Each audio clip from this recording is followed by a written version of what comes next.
Hi, welcome to another episode, and I'm your host, Aman Gill. Today, you're in for a real treat. Today, we have Kul Mahay, who is an inspirational, motivational, and a former police officer, and he's joining us from across the ocean, the UK. Kul Mahay is an executive coach, leadership trainer, speaker, and author of the popular book Smash the Habit. Cole speaks widely on leadership, both at a personal and an organizational level. He specializes on change management, institutional culture, and habits. Cole has coached clients internationally in the areas of leadership and or business development. Cole, first conversation we're going to start up with is what the lockdown is happening and the situation that is happening right now. Um, let's talk about that. Well, firstly, thank you so much for having me on your show, Aman. It's great to be connecting across the pond, so we say in the UK.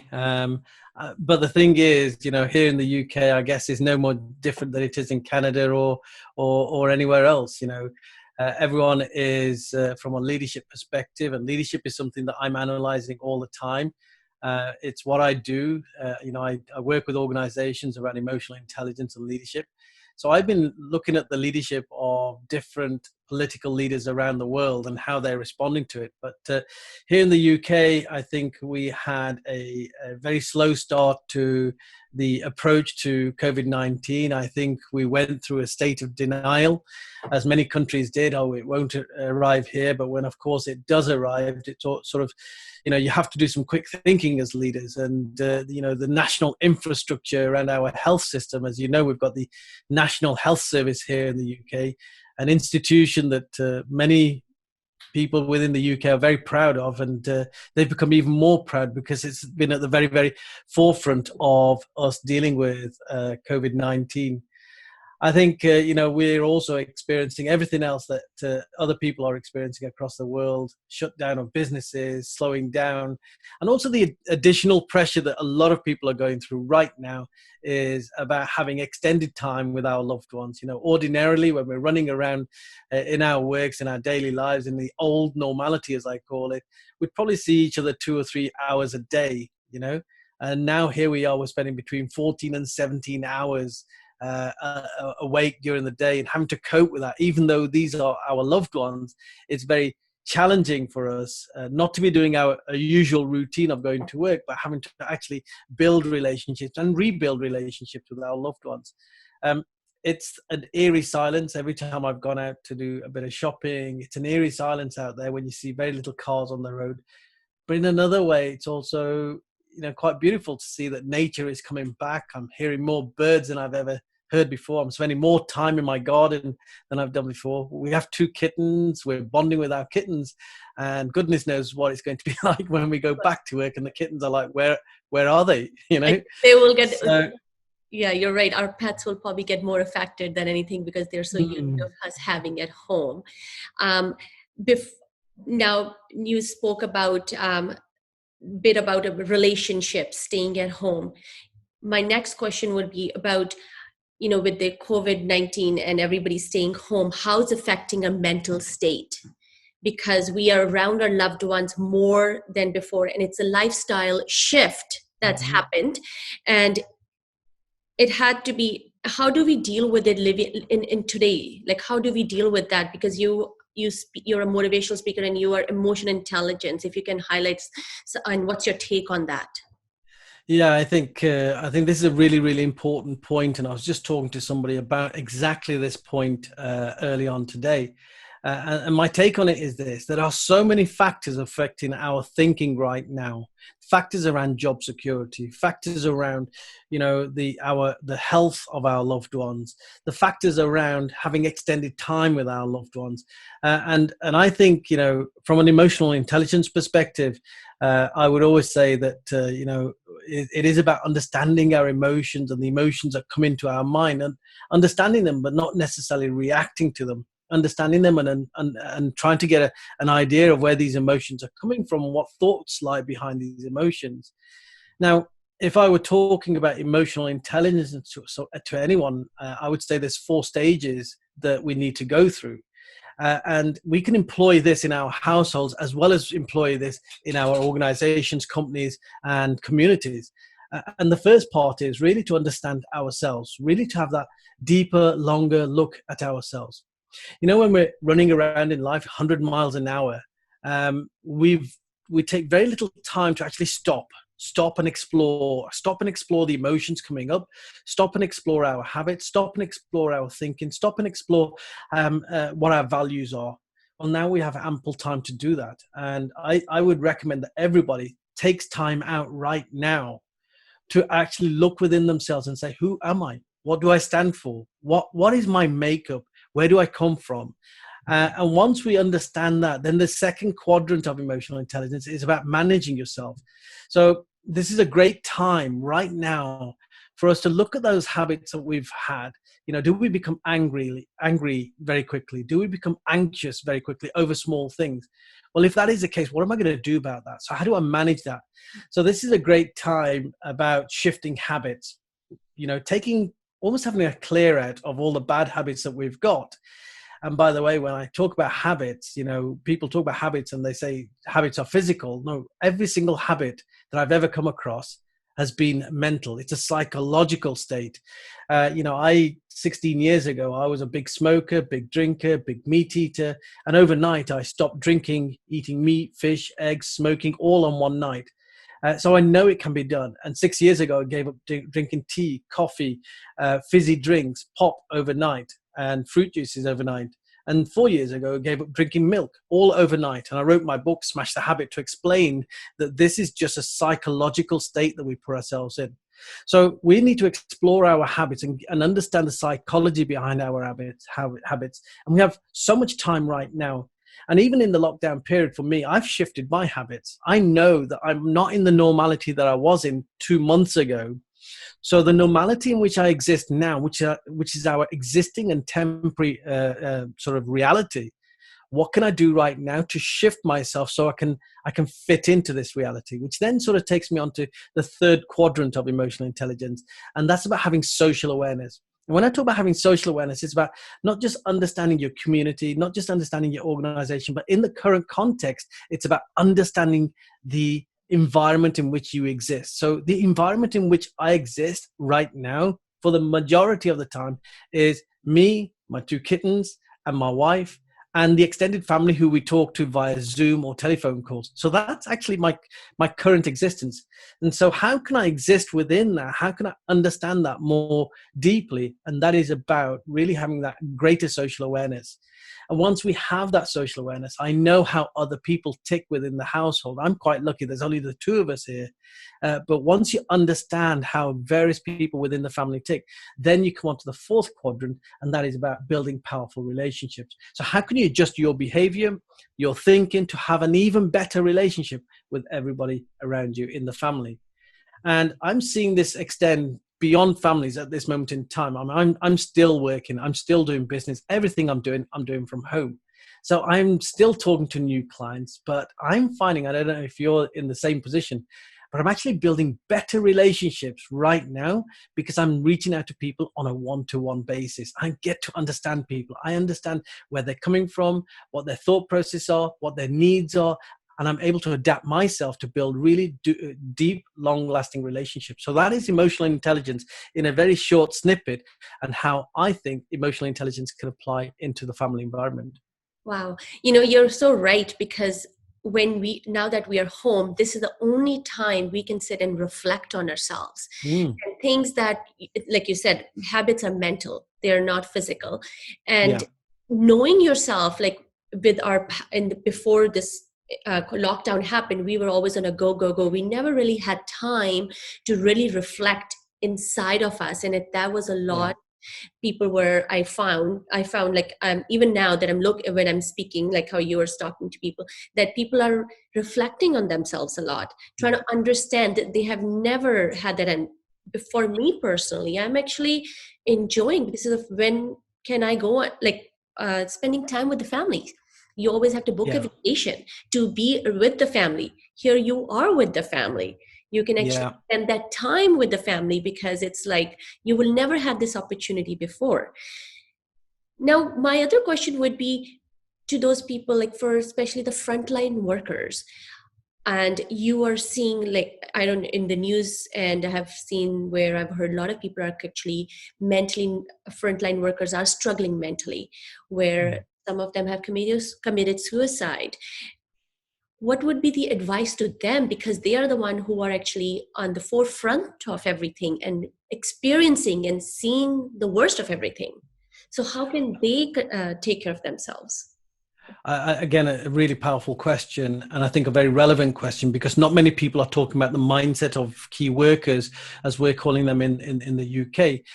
Anybody who is out there doing anything, whether it's collecting your bins, or whether it's collecting or being in a shop, or pushing trolleys around, or whether you're working in the health service, these are people who are having to go every single day into an environment where they know that there is a risk of being infected.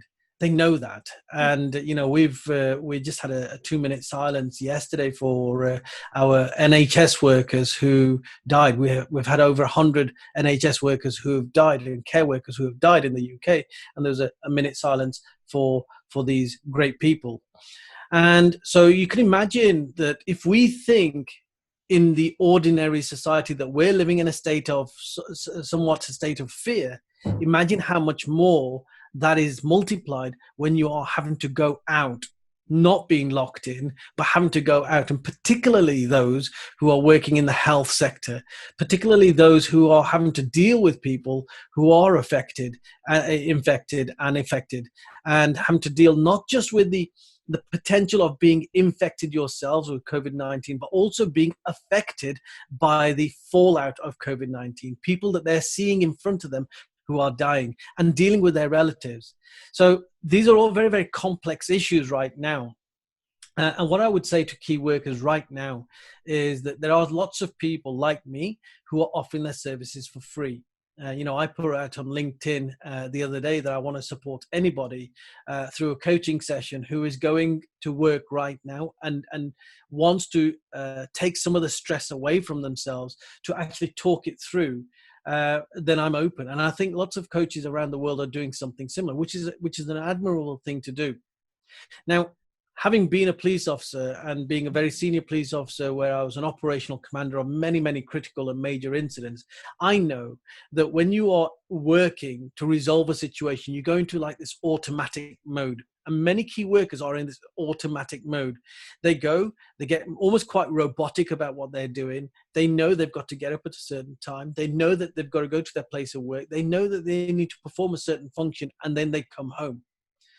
And it's very rare that they get the opportunity to offload, to actually talk it through. So one of the prime reasons why people suffer from post-traumatic stress disorder is because they've been bottling stuff up inside their heads. And I think that when you bottle things up, eventually it's going to explode, and it'll explode in some way that that creates stress or creates depression or all sorts of other things. You've mentioned suicide there. I've not heard of any cases here where people have done that, but it could lead to that level of impact. So I would say to those key workers, please do reach out, talk to people. There are free services out there provided by the third sector, provided by voluntary organizations, provided by coaches, provided by all sorts of people. Take advantage of them, use them, and learn to offload and get this stuff out of your head, get these fears resolved within your head, because we need you. Yeah, you're so right. And the reason I talked about a suicide, because there was a news in the New York, one of the New York doctors has committed suicide who was affected by the COVID. But here in Canada, because we are on the 6th week of lockdown, what are we hearing is not just the frontline workers, but actually people who are home, who cannot handle being home and in the lockdown mentally, they are not stable, and they are actually committing suicides too. So the suicide rate has gone up. And then I always like, how can they reach out to who they should reach out? Because not everybody has family around. There are a lot of people who are living alone. So for them to communicate with another human is impossible, because their communication was going to work. Their communication was around that people. So how can they mentally take care of themselves? Because it has, like, end of the day, the whole virus has actually locked us down mentally too. Yeah. Well, there's a couple of points on there. I mean, the first thing I do personally, and I would encourage everybody else to do, is limit the amount of news that you're watching on television. Because if you're constantly watching news about COVID-19, then imagine what's happening to your mental state. Your fears are being increased, and actually you then become, you get this unreal perspective of the world, because all you're going to think about is COVID-19. All you're going to think about is coronavirus. And that is not a healthy thing to do. So one of the things I would recommend for people to do is try to access as much positivity as you possibly can. Now, every single day, we make sure that we watch one program that makes us smile and makes us laugh. We absolutely do that. Also, the next thing I would do is be very, very careful of your social media. Social media is a very powerful tool for us to communicate globally. And I have some incredible people who I'm connected to on social media. And I love to be able to connect with these people across the water, across the other side of the world, as you and I very often do. But then there are also these people showing up on social media now. And I'm disappointed that some of these people are ordinarily spouting all sorts of positivity. But for some reason in the current climate, and I suspect it's because they're fearful themselves, they are talking about conspiracy theories. They are complaining about everything and anything. And I think that that is socially irresponsible, because their posts are being viewed by other people. So if you're coming across these negative posts, these conspiracy theories, stay away from them. Delete those people, snooze those people, do what you need to do to protect your own mind, because we do need to create this force field around our own mind. And for those people who are living by themselves, who don't have access to family that they can connect with, trust me, you just have to go on Google. Wherever you are in the world, there will be some free service out there, some free telephone number that you can ring. Here in the UK, we have places like the Samaritans. And I'm guessing that you've got something similar in Canada. So reach out to these free services. They want to help. Otherwise, they wouldn't still be going, and so learn to talk to another human being.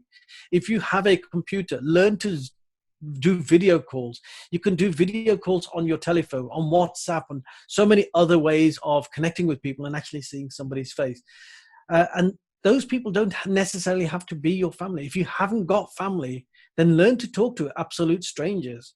I have spoken to people I've never spoken to before and formed relationships, and other people can do this too, because we are all in this together.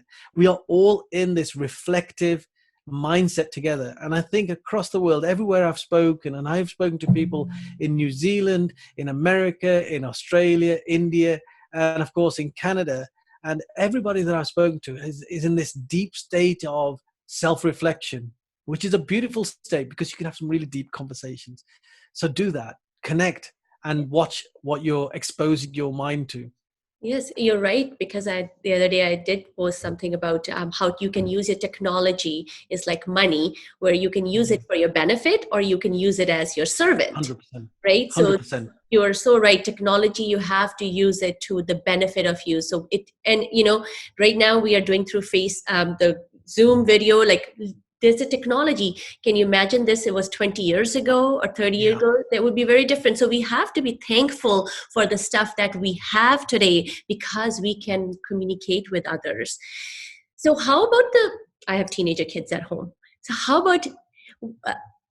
how do you handle the bored teenagers? Because now they don't have no school. They have no sports.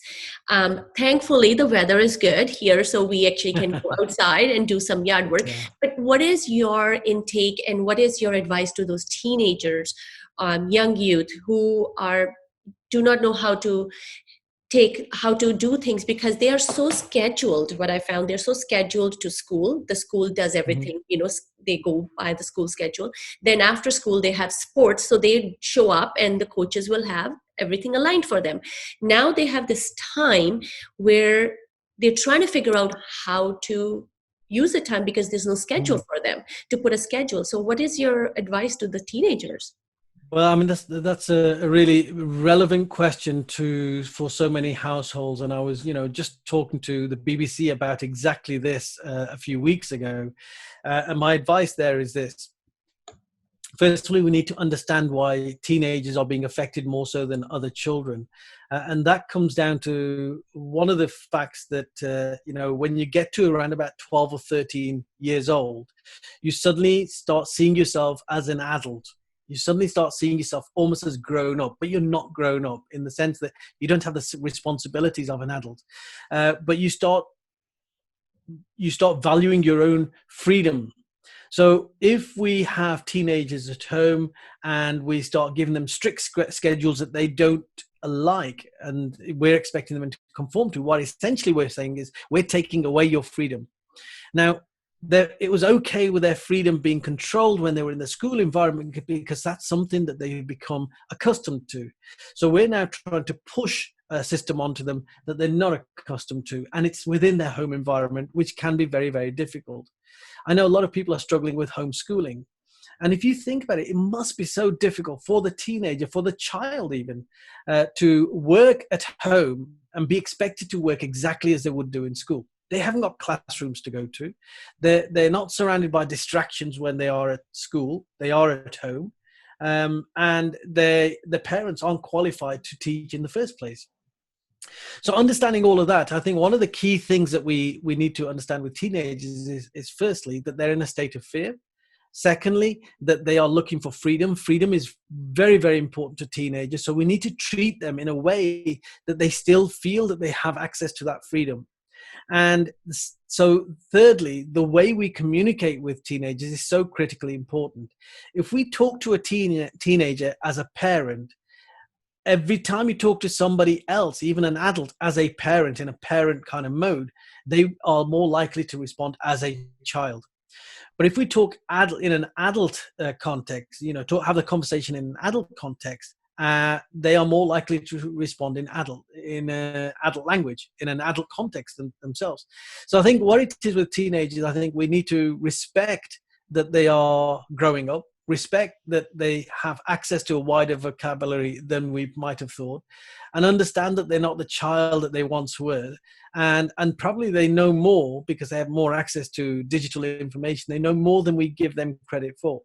So perhaps with teenagers, what we could do is get them to understand that they can have the opportunity, just like adults do. They have the opportunity of learning new skills right now, maybe creating a new hobby, maybe doing new things like baking, or maybe some DIY, or maybe some work in the garden. Give them new hobbies that are going to occupy their mind and give them something to look forward to, and a sense of fulfillment. And the other thing I found, like yesterday, I had that conversation with my son. I don't know if parents, and I myself didn't ask that question before. And I asked, I don't know why, but I felt I need to ask him, like, how are you doing? He's like, what do you mean how I'm doing? And I said, have you been talking to your friends? He goes, he has one or two, but that's from hockey. And, he plays hockey. But how about school? Because they're on the Google School right now and he goes, no. And he goes, Mom, that's a weird question. I've never thought about, like, I don't want to talk. He goes, nobody ever asked me that. And you've never asked me that. So I right away was reflecting how many parents are asking their children, how are you doing? Yeah. Because we ask adults each other that same question, how are you doing today?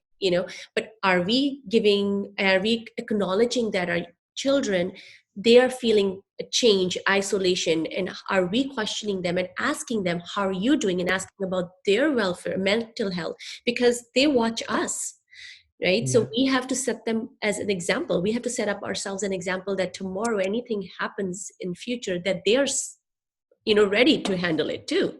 Absolutely. And if you think about what I said earlier on around emotional intelligence, the 4 quadrants, you've just demonstrated it right there. So in the first quadrant, you have to look within yourself and say, am I coming across in the right way? Do I need to change my language? And if I need to change my language, then I need to manage that language. And then you're trying to look at your son and say, well, where's my son coming from? Where is he in the headspace right now? Where is he? And by doing that, you're able to tweak the language so it's much more relevant to him, and you form a better relationship. So you've spoken to him as an adult as opposed to a parent, and he's responded more like an adult as opposed to a child. Exactly. And he was trying to figure it out. And he said, and I actually encouraged him. I go, technology then more than we do as adults.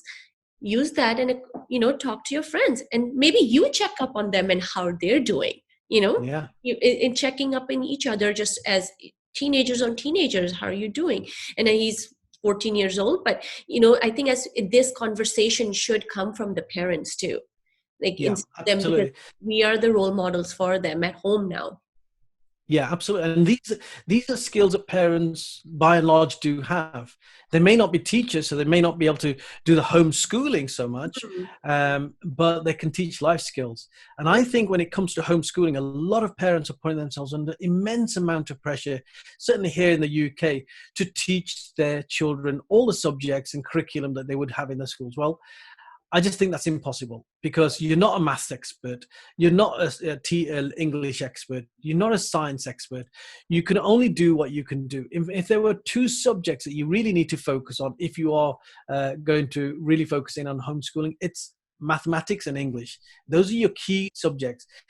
And if you can't teach any other subject, then at least teach life skills, because one fundamental missing factor, I think, in the education system, and this is a conversation I was having with the organization that represents 4,000 schools here in the UK, is life skills, is emotional intelligence, is about understanding what language am I using, how do I manage my emotions, how do I become a much more responsible citizen in society.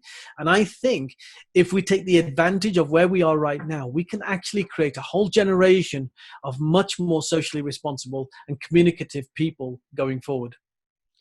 And you're so right on that. And now, going from that, how about, like we have been hearing, because of this lockdown, domestic abuse during the Mm. lockdown has increased, and that has increased the child abuse too. So, and what's your take on that? As a police officer, you have probably seen that in your Mm. workplace when you were a police officer, but now this is happening. What's your takedown on that? I think it's a very sad situation, and it was one of my greatest fears. You know, one of the first things I thought about when we went into lockdown here in the UK, and I expected it to happen elsewhere in the world. Imagine yourself being confined to a prison with somebody who is going to hurt you mentally or physically, and you're living in fear for your life or your physical safety or the safety of your children. I mean, I just can't even imagine what that must be like, day in, day out, and you're literally not allowed by law to leave that prison to a place of safety. Until now, you know, we're beginning to recognize the issue now in the UK, and there's all sorts of measures going on, being put into place to help them. But I just cannot even fathom what it must be like to live in those circumstances. But the advice that I would offer to anybody who's going through, any man, woman, child who's going through anything like this, please, please, please, just Google on your phone the relevant number that you need to ring, because they are still there. They are still operating. Ring them and let them know and let them help you. Yes, and that's a very important, because I have been speaking to our local communities here, and the foundations for um, community foundations that do all the services, and that's what they have said, that they have increased in the domestic violence. And I think I Yeah. read the newspaper today in BBC how in UK that has increased, and I Mm. think they are setting up these where you can in the grocery stores, they have given the advice that, because that's only one place we are allowed to go, is towards the Yeah. grocery stores. And if they can have those set up in a grocery stores where a person can ask for help because they're too scared to even call from home, because their phones are Mm. not, they don't have the access to the phone, you don't know Yeah. how controlled they are. But it's sad. And how about the substance use? If people are starting to drink more because they're under depression and they're using a lot of drugs, like how, like we talk about mentally, but I guess for those people, they are not in that state to even think about mentally how they can handle, but because they are so much in depression, Mm. how they can come out of it, like what are the steps they can take to, like you said, you did it overnight, but not like when you stop drinking, but not everybody have that in Mm. them, the strength. But and I know your book smash the habit, and I read it. It's so simple and it's so easy to read through, and it's a perfect book for somebody beginner to who wants to smash their habits, and it's so Mm. easy to follow. But if they don't have that on their hand right now, what is one advice you would give them to look at how can they start doing that? Well, I think, you know, we're talking about quite a wide spectrum of people, and drinking has increased, certainly in the home. but many of these people aren't alcoholics. Many of these people aren't reliant on drink. Many of these people are drinking because they have a state of boredom. They don't feel fulfilled in the role that they're playing in the house. They feel almost lost. So they reach for the drink. Now I don't have that problem because I don't drink, but I can imagine what I might have been like had it been, had I still been drinking and there'd been beer in the fridge or whiskey in the cupboard, and I'd have reached for that or the wine. So self-discipline is critical for these people who ordinarily would be quite sensible when it comes to drink, but now they're stuck at home all the time. It's a reminder to themselves every time they feel like they want to have a drink, remind themselves, you are not on holiday. This is not a holiday. So don't get into holiday mode. And I think, this is a danger that we can get into. So find something that's really going to occupy you. I smile about this, but anyway, there's an old saying that everyone's got a book inside of them. Yeah. Start writing that book. Start writing your life story. Start doing something that's going to make you wake up every single morning to do something productive. Start doing work around the house, all those DIY jobs that you've been putting off for goodness knows how long. Maybe cleaning out the cupboards that have been wanting to be cleaned out for, begging to be cleaned out for so long. Start doing some things around the house that are going to make you feel fulfilled, improve your environment, make you feel good about the space that you're living in right now. For other people, who are more reliant on drink and other substances, drugs perhaps, it's going to be more challenging. And, these are the people that, particularly with the drink, these are the households where you are more likely to see things like domestic violence and child abuse occurring anyway. And it's an ongoing issue. So hopefully by people reaching out as a victim of domestic violence or child abuse, hopefully it's recognized that the perpetrator themselves is also a victim of drink or a victim of drugs. And hopefully through that route, they can get some support and guidance as well. But don't forget, all the support organizations are still operating. Here in the UK, we would have something around Alcoholics Anonymous. We'd have some support around drugs. All of these organizations are still available. They are still at the end of the phone. So don't give up. Don't think that this is it and this is the end of it all, and that you're just going to drink yourself into oblivion or shoot some drugs into yourself so you take yourself out of reality. It doesn't have to be like this. You can actually utilize this time to become the very best version of who you are. If maybe in the past you have struggled to give up on alcohol or reduce your alcohol consumption or reduce your drug consumption, now is the time. You could emerge from this lockdown as a butterfly emerges from a chrysalis. You could emerge out of this as a new human being, a better human being, a stronger human being. So this is your time to use the time. Go for it. And and there's another question when it comes to, in 2008, the financial crisis happened. Mm-hmm. And you as a police officer probably have seen different things and felt that because you were still in the force at that time. Yeah. What are the similarities you're seeing between those crises and the lockdown now? Like, I'm trying to compare those. I think the only similarity that I'm seeing at this moment in time, because I think, we're going to see something further down the line with this, because we're just talking about this and we're seeing, various organizations reducing their number of staff, and some organizations, unfortunately, have failed as a consequence of this. The only similarity I'm seeing is the talk of a financial crisis. However, I think it's going to be significantly different to what happened in 2008. 2008 happened almost overnight.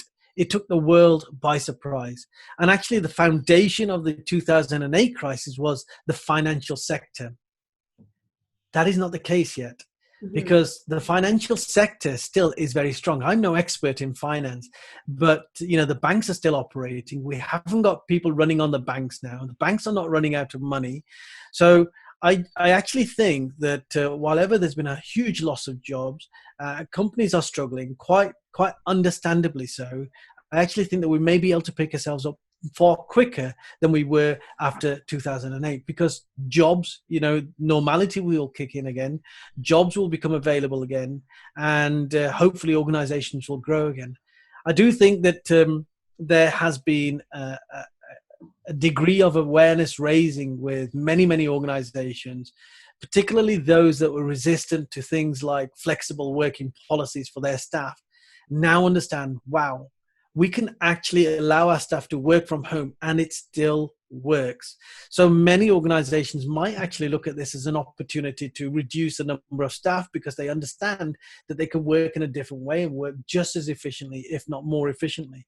And I do sense that some of these organizations perhaps are using this as an opportunity to try and downscale to re-engineer the way they're delivering their service. I think there's other sectors, however, that are going to increase because we have seen more and more people shopping online now.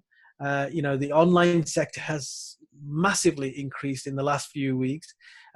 I think that's going to increase. I think that's going to be the new way of doing business, and certainly providing services for the majority of the world out there. And I think all of these companies will want new people. So I think there's going to be a reskilling process for people to get re-engaged in the work, but they'll be doing a different kind of work. But I'm hopeful that we pick ourselves up out of this recession that's going to follow this crisis that we're in. And I think that we'll pick ourselves up far quicker than we did after 2008. I think we're talking about that. I think 2008 was a recession, but this lockdown has more of a depression. So we can put that way, I guess, when you were talking about both how the economy is. It's not a recession, it's a depression. But Yeah. Again, small businesses are hurting. You're so right, because we can pick it up. It's very different. Because and I think it was the reason I asked you this question is because as a leader and a motivational speaker in intelligence, how people are thinking, because they're kind of comparing that to 2008. But it is not 2008. It was a totally different situation. Like you said, it was all financial. It was at the banks. Now, Yeah.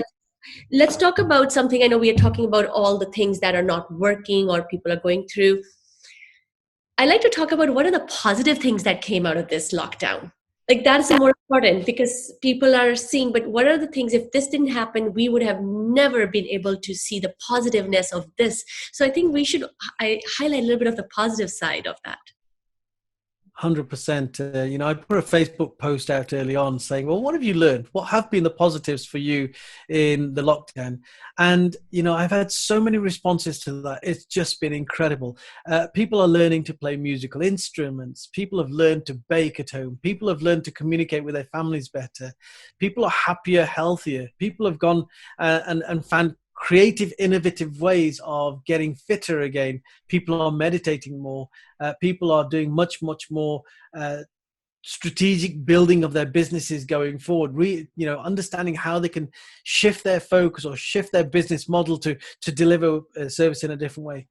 I think the positives are really can be summed up like this. This lockdown has given us time.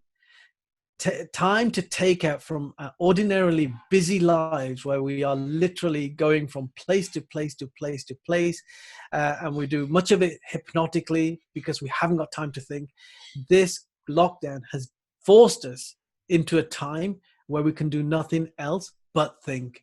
And I think that has got to be a healthy thing. And I think that what's going to come out of this lockdown is, and I'm truly hopeful of this, that we get into a world where we are much more embracing and tolerant of each other, where we understand that we are all one humanity, where there is less competition between organizations, communities, and countries, and more cooperation. And I truly believe that that is the kind of rhetoric that we're beginning to see coming out from lockdown. And certainly people are learning all these old-fashioned skills that our grannies used to do, knitting. Somebody was talking about knitting and weaving earlier on. I was like, wow, I've never even heard of anybody that knits anymore. I myself am reading old-fashioned books again.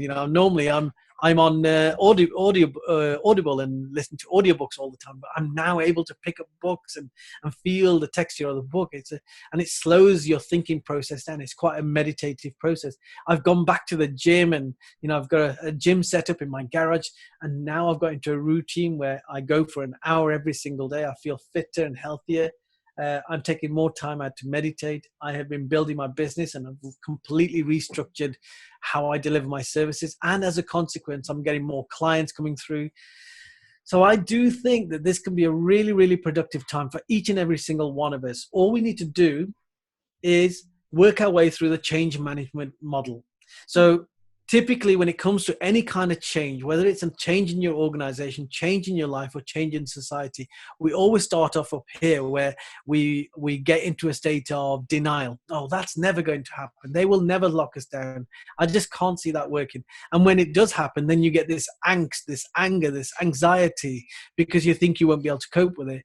And as you are forced into it, you get into what we call the valley of despair. And at the valley of despair is when you feel at your very lowest, going through this whole new way of doing. And we've seen this on social media where people are like, I can't cope, I can't cope. Now I think we're getting onto the upward curve where people are now integrating, where people are experimenting. Okay, so I'm in lockdown, so what can I try? And now I think we genuinely are seeing people getting excited about lockdown. I have had more people saying to me, I'm enjoying this. You know what? I feel guilty to say it, but I'm actually enjoying it because I've learned to communicate with my family more. I'm now picking up a book. I'm now able to bake. I'm now able to look after my fitness and connect with my pets and all this kind of stuff.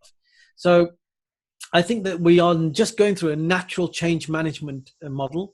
And what's going to happen is that if we started off there, when we come out of it, our thinking will be up there. We will have learned new skills, thinking in a new way, and we will have a new normality.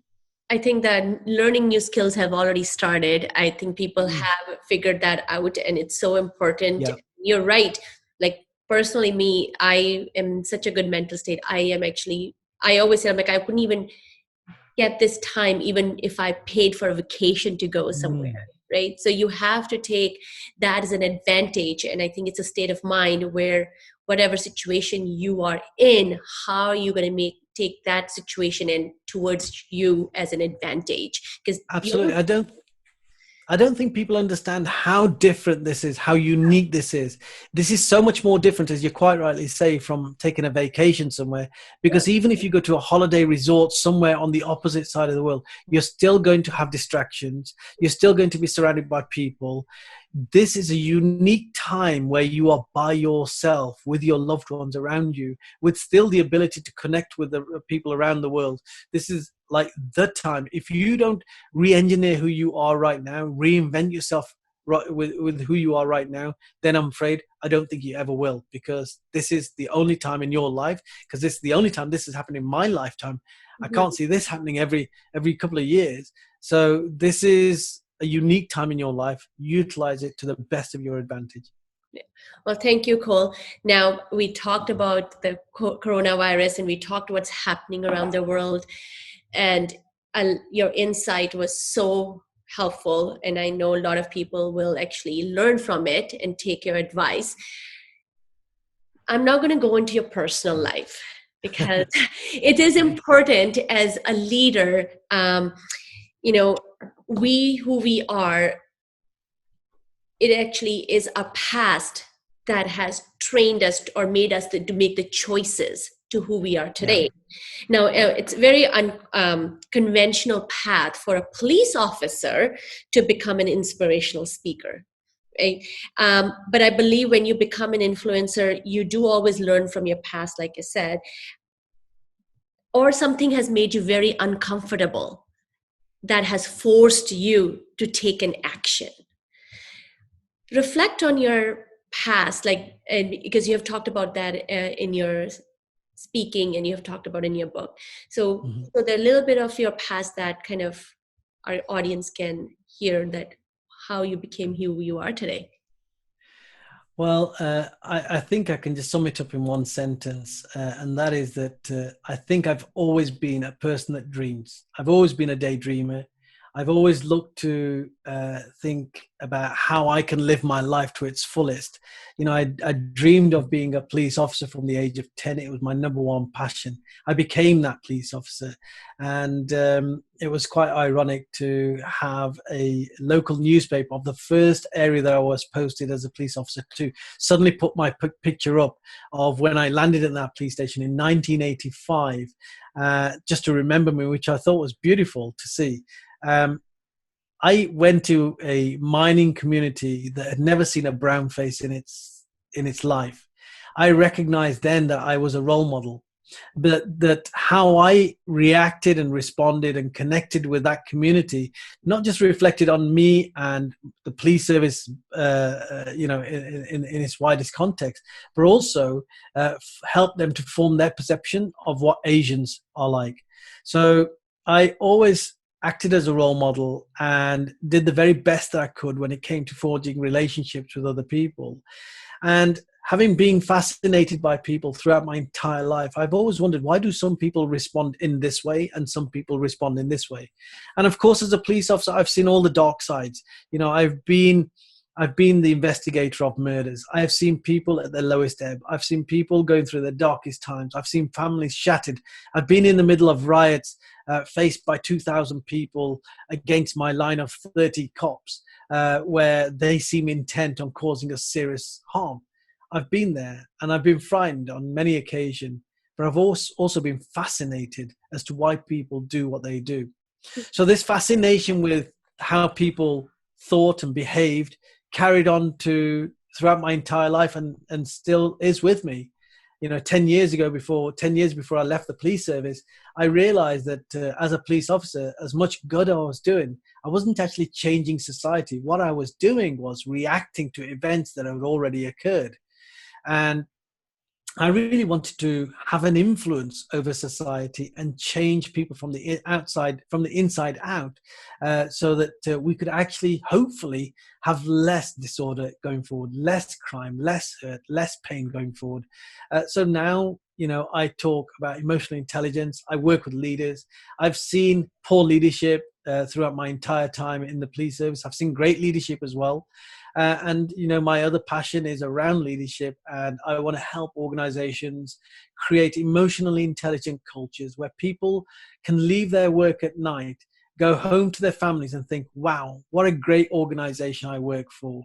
And because I think that organization also gets phenomenal work from that individual, and consequently their profits, their performance rises all the time. So everybody wins. But why not create a culture where everybody's happy, rather than create a culture where everybody is upset and intolerant of each other?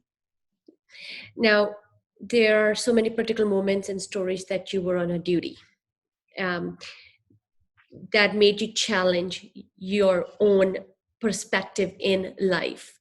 Mm. Talk to me. Do you have any, you want to share a moment that actually made you change a life? Because you probably have so many of those stories.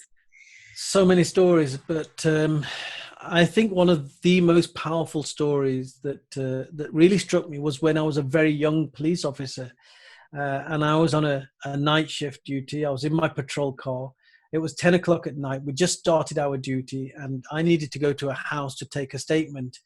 So I was writing this statement out from this victim of a burglary. I think she was a burglary victim. And a call came up on the radio that half a mile from where I was, there'd been a head-on collision of two cars. So, of course, I was very close by. I said to the lady, look, I have to go because this is serious, and I'll come back to you another day. So I remember getting to this head-on collision, and the fire service were already there. There were two cars, and one was a small car. It was a British Mini, a Mini Cooper car, the old-fashioned ones, which are tiny little cars. And it had four boys in there, very young boys. And I remember when I got to the scene that this car was on fire, and the fire service were just putting this car out. And I noticed that the front two doors were open, and there was nobody in the front two seats. But one of the passengers was hanging out of the back window, flailing around, and he was on fire, and the fire service were literally hosing him down to put the fire out. I remember running up to the car, and he collapsed in my arms.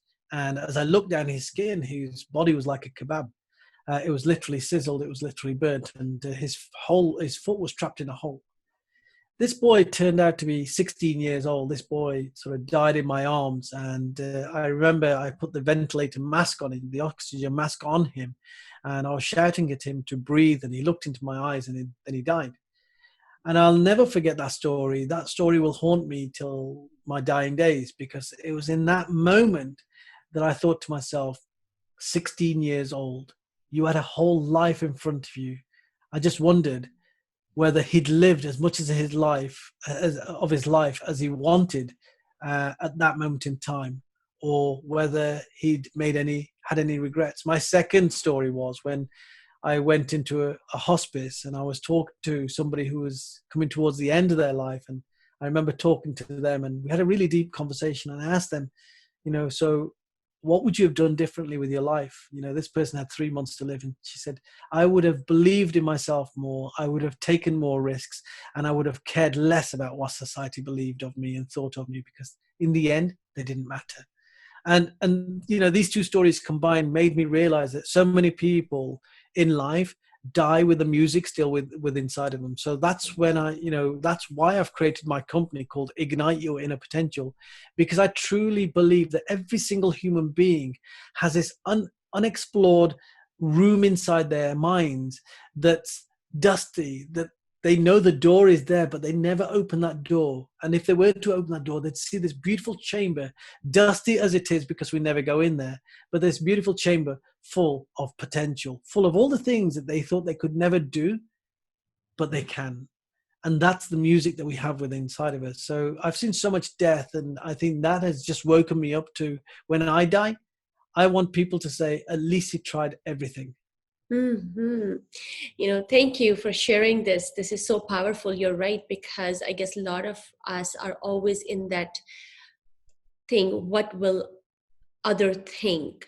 Or we are always like, what are we doing you want to be more like, instead of working for yourself, that who you are, you're good the way you're always trying to fit in. Why you fit in when you are supposed to be who you are? Yeah. So many societies around the world. Yes. We see this in so many societies around the world, don't we? And people are so frightened of living to their real potential in accordance with their core values, because they're so scared of what others might say.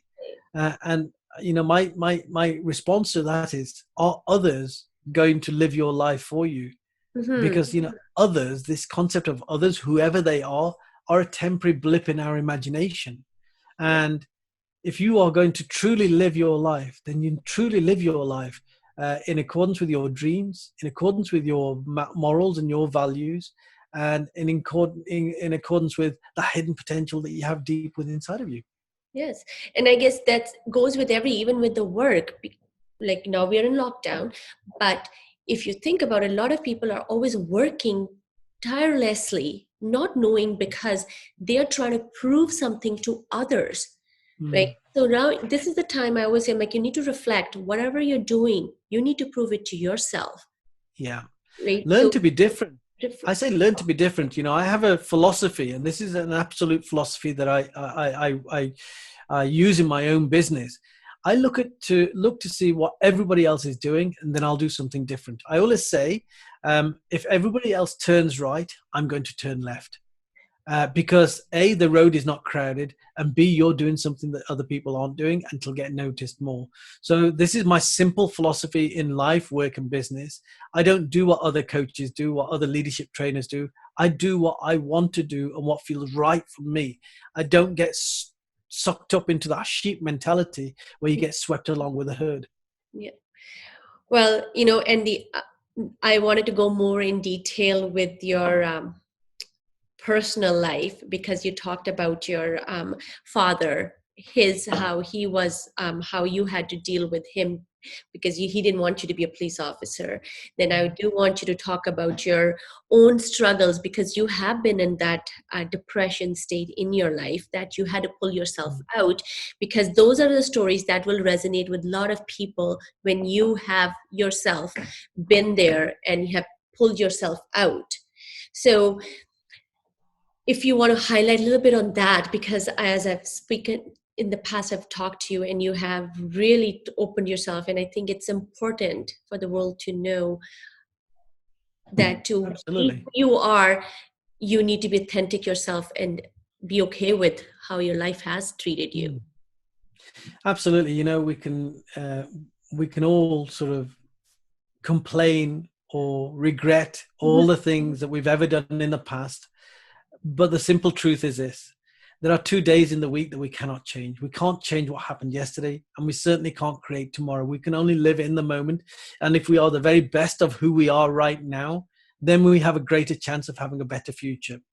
So, you know, when it comes to my father, I my father was a typical Asian guy. He used to sit us all down. He used to tell everybody that, you know, I'm one of 7 siblings.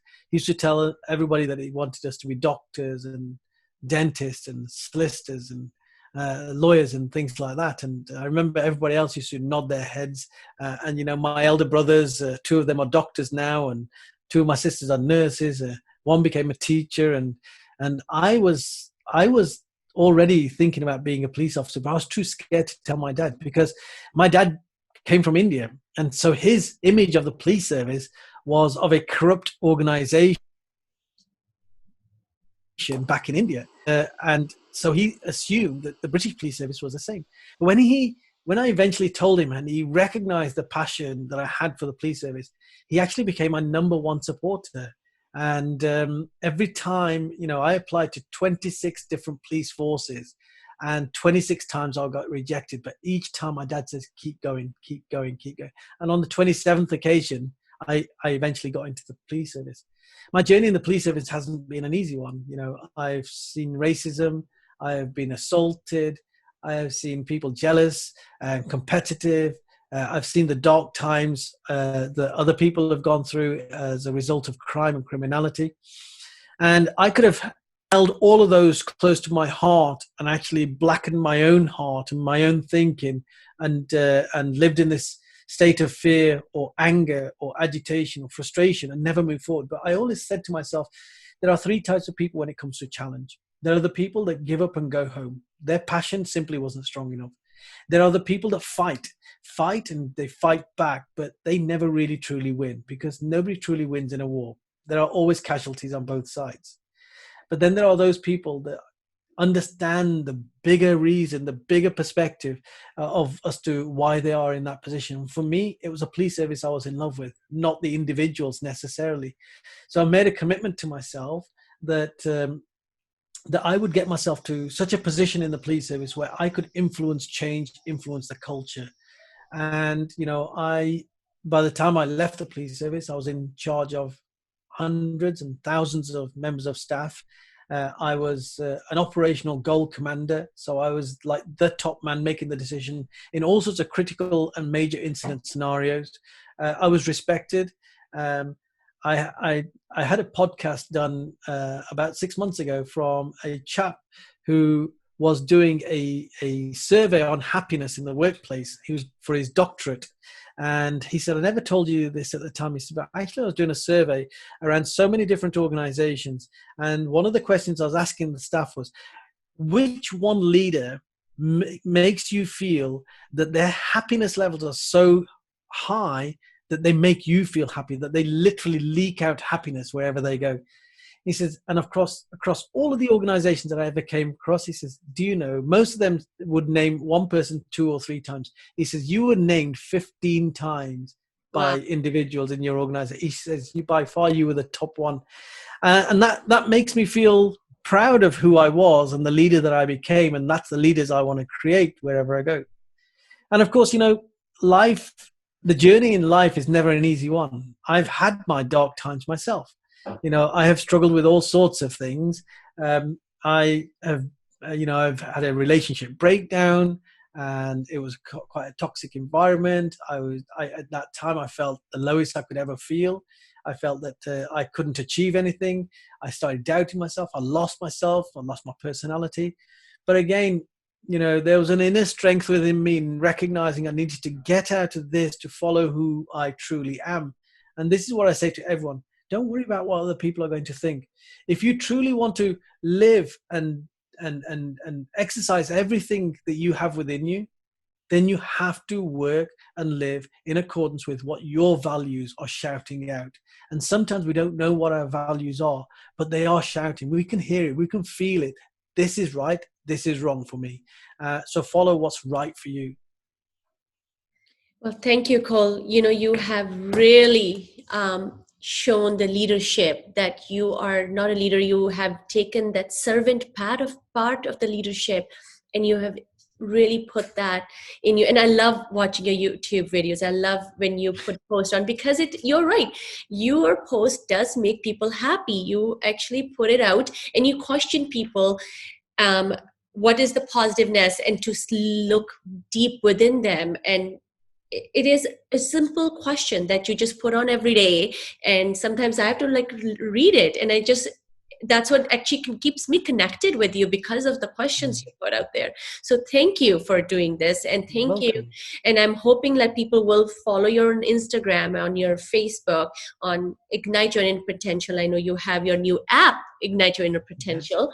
Yes, so you're doing so good. I'm so proud of that. And thank you for sharing your life and your journey and your insight onto leadership and mental health and everything for today. And it was an honor to have you. Honored to be here. It truly was. And I hope people take some value from Yeah. something that I've said today. Thank you for watching. Leave a note in the comments and I would love to hear from you. To find links and additional resources from the show, visit amangill.com. See you on the next episode, and until then, stay inspired.